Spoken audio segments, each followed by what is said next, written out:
Aujourd'hui on part sur un make-up avec les pires produits make-up que j'ai, littéralement il faut pas les acheter. Et on commence tout de suite avec la base de chez Huda. Honnêtement la seule chose que je lui reproche c'est qu'elle est beaucoup trop collante. En plus de ça avec la base votre teint il va vraiment tenir toute la journée, je trouve ça tellement relou. Et ensuite je vais remettre le fond de teint qui va avec. Alors lui il va venir cacher tous vos défauts. Une fois que t'as mis ce fond de teint, t'es clairement plus toi-même. En plus, c'est un fond de teint à couvrance modulable. Si tu veux pas de couvrance, t'en as pas. Si t'en veux beaucoup, t'en as. C'est trop bizarre. En plus de ça, c'est le seul fond de teint que j'ai testé qui ne craque pas sur ma peau. Trop relou. Ensuite, on passe à mon bronzer en stick. Moi, j'utilise du coup le Too Faced. En soi, je l'utilise jamais parce que je le déteste vraiment. C'est trop du beurre. Et c'est pas le genre de bronzer qui va venir se déplacer dans la journée. Donc ça, on n'en veut pas. Ensuite, je passe au blush. Et là, on est clairement sur les pires blushs du marché. Si t'achètes ce produit, il faut absolument que tu saches que tes enfants pourront s'en servir. Que tes petits-enfants vont pouvoir s'en servir. Et que les enfants de tes petits-enfants vont pouvoir aussi s'en servir. Franchement, ce blush, c'est un investissement sur plusieurs années tellement qu'il est pigmenté. Ok, là, on passe vraiment au pire anti-cerne du monde entier. Je l'aime pas pour la simple et bonne raison qu'il y a vraiment pas besoin d'en mettre beaucoup pour que le truc, il te couvre ton âme entière.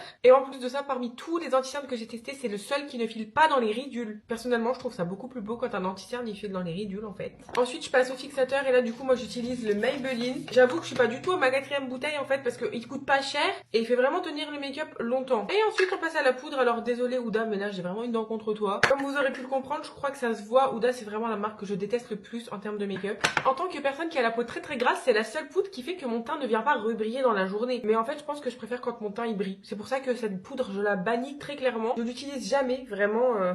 On la voit jamais dans mes vidéos celle-là, enfin voilà, vous me connaissez quoi. Bon, maintenant que je suis bien blanche, on va passer au bronzer en poudre et moi j'utilise le Too Faced et le Clarins. Le Too Faced il a un effet mat, il bouge pas de la journée. Et le Clarins pareil, il fait pas de taches, il bouge pas. Regardez juste la différence de mon bronzage quoi. Mais là on dirait que je suis partie 3 semaines à Punta Cana, c'est pas possible en fait. On passe au pire blush, les Yves Saint Laurent. Alors eux ils nous ont sorti une panoplie de teintes, donc c'est impossible que tu trouves pas ton bonheur et ça c'est vraiment relou. En fait tu trouves pas ton bonheur dans tous les cas parce que t'hésites entre trop de teintes. Il y en a des irisés, il y en a des mats, ils tiennent toute la journée. Ils sont juste trop beaux. Ensuite je passe au mascara et moi j'utilise celui de chez Dior. Mais c'est trop relou parce qu'en fait les filles dans la rue elles vont venir H24 te demander la rêve de ton mascara parce que t'as des cils trop beaux. Bon je vais l'appliquer et je vais vous le montrer mais vous avez pas intérêt à me demander la référence hein. J'ai fait que un œil pour que vous voyez vraiment la différence. Ils sont tellement longs qu'ils font que de se frotter à ma paupière donc j'en ai partout à chaque fois. Bon là pour ce qui est des cils c'est bon. Alors cet highlighter là ça fait pas du tout 40 ans que j'utilise. Ça fait pas du tout le deuxième que je rachète depuis que je commence à me maquiller. Pour moi c'est le pire highlighter dans le sens où tu peux aller en vacances avec, il va pas se casser dans la valise. Ensuite on remet une couche de fixateur évidemment parce qu'il est pas ouf, alors autant l'utiliser jusqu'au bout pour le finir parce qu'on n'en peut plus.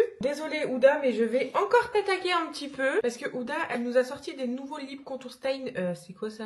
En fait ce que je reproche le plus à ce crayon à lèvres là, c'est que si tu te maquilles le matin à 8 h, quand tu vas te démaquiller à 23 h, t'auras encore le même combo lèvres. Il se sera même pas un petit peu effacé alors que t'auras bu 40 fois dans la journée, t'auras mangé 3 repas, t'auras parlé, chanté, dansé s'il faut, bref, il aura pas bougé. Encore Huda, c'est quoi de ces blushs qu'on peut aussi utiliser pour les lèvres, je comprends pas. En plus l'odeur c'est horrible en fait parce que t'as envie de manger tes lèvres 24 h sur 24, c'est hyper compliqué à supporter. Bon, pour les gens un peu plus premier degré, je me permets de dire qu'évidemment cette vidéo était à but ironique, je pense que vous l'avez compris. Donc au cas où vous ne l'aurez pas compris dans cette vidéo, vous avez vu que mes produits préférés. C'est littéralement les produits que j'utilise tous les jours pour mes full face, parfait, vraiment trop beau. Sur ce moi je suis prête, je vous laisse et je vous fais plein de gros bisous.